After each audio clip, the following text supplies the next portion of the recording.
right, we're back again. Ask Chad. So we touched on this in the previous video. How do you approach making changes to your workout when you are not progressing or overall making progress?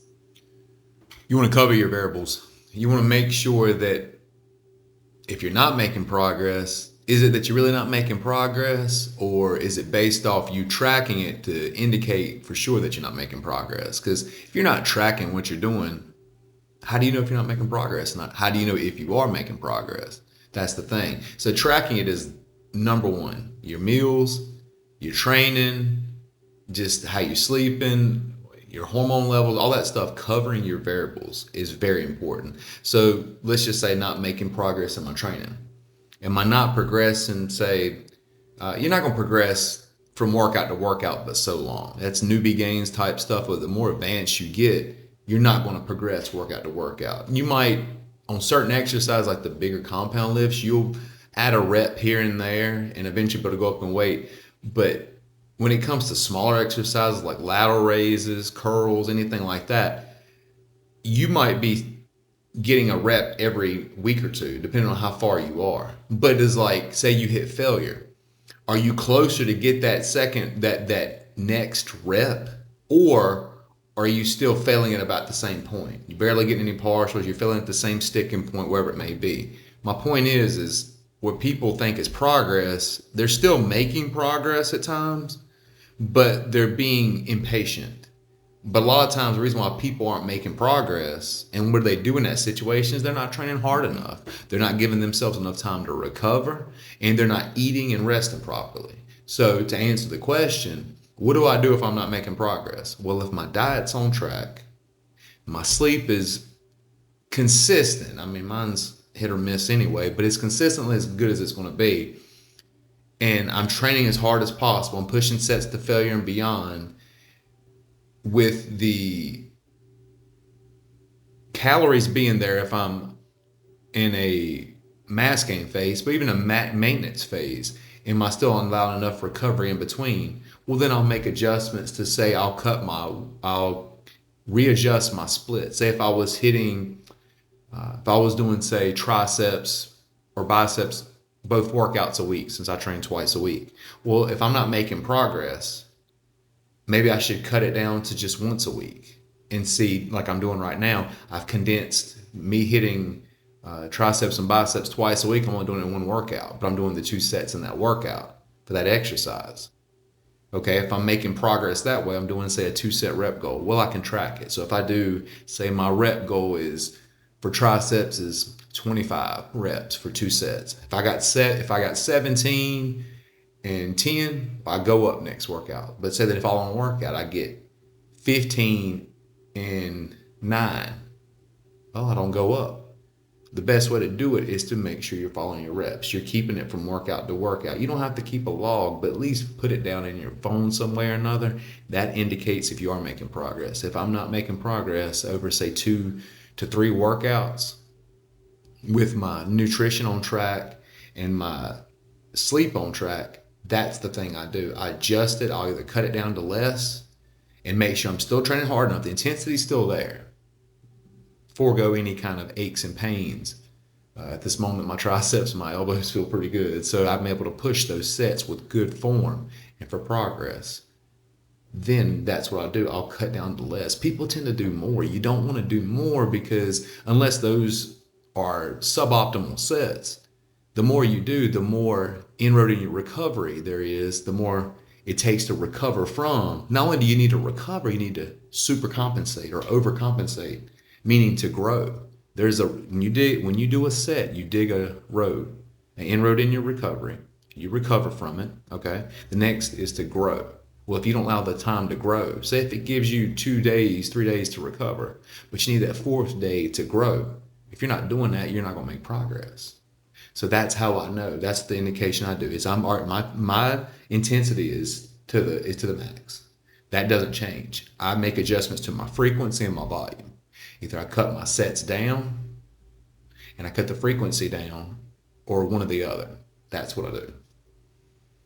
So when you do make progress, or at what point do you go up in weight? So I know a lot of people will sometimes jump too high in the weight.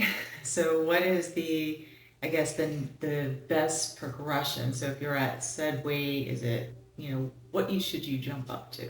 The smallest possible. I'm serious. So if I got 2.5 pound, I got one, excuse me, I have 1.25 pound plates in there. So they'll equal on dumbbells, which is very hard. Dumbbells usually go up by fives. After a certain point, you might go 2.5, 5, 7.5, 10, 12.5, 15, 17.5, 20. But then after that while, it just goes to 25, 30.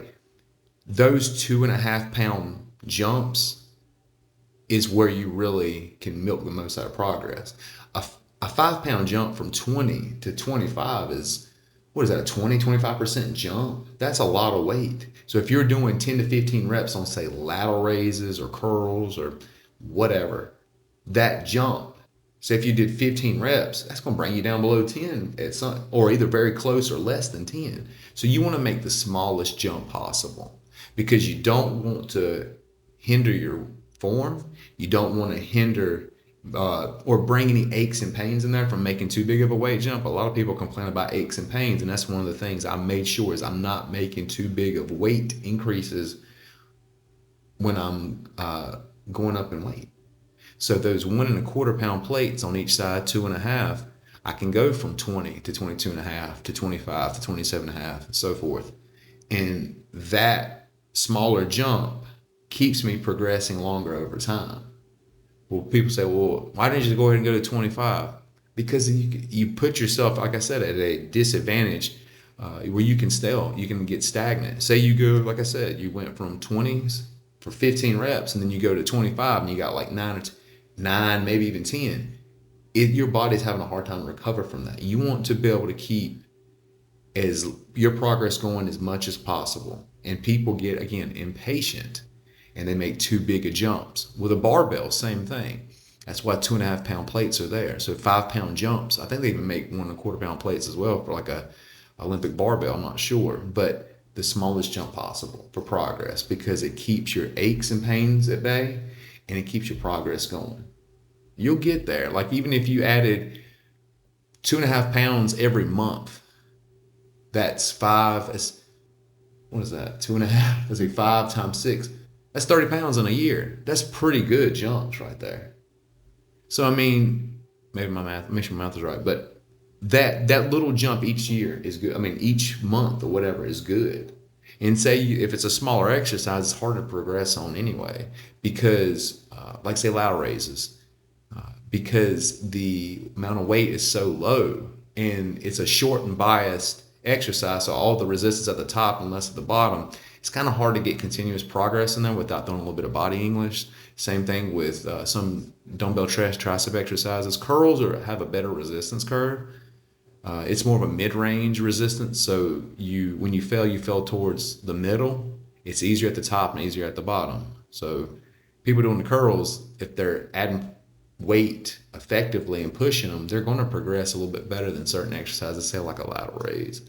But you want to make the slowest or the lowest increases possible and then keep it going, keep pushing your sets. You want to minimize those variables. So little weight increases. All right, I went back to 10, let me go to 15. All right, I got 15, another 2.5 pounds increase. You can even go even lower. You can go with micro loading. You can get pound or less than a pound increases. I think it's Jordan Peters said that when he gets on machines and stuff, he carries his micro plates wherever he goes because when you get really advanced, which I'm not, but somebody like him, every pound counts. Every pound. Even 0.5 pound can count. If you're still pushing those sets and you're seeing a rep every set of every workout, that's progress. People get impatient. They want it too quickly, and then they burn out, and they want to not making progress because they made too big a jump. They didn't recover from it. They hurt themselves, and the biggest thing is they get too overzealous. This is as much as intensity is important for muscle growth. This is a long-term commitment. Like I said before, your physique, when you walk into a room before you say a word, is an indication of your patience, discipline, and consistency. So those small increases are going to add up over time. You'll see it the older you get and the more advanced you get, the smaller the increases are going to be. But you should still at least push those sets to failure unless you're deloading or warming up, obviously. But that never changes. The volume, the frequency changes, the small increases happen, but improvement's improvement. I'll take a pound increase, a rep increase, whatever. That's still progress. How I know that is because I track it.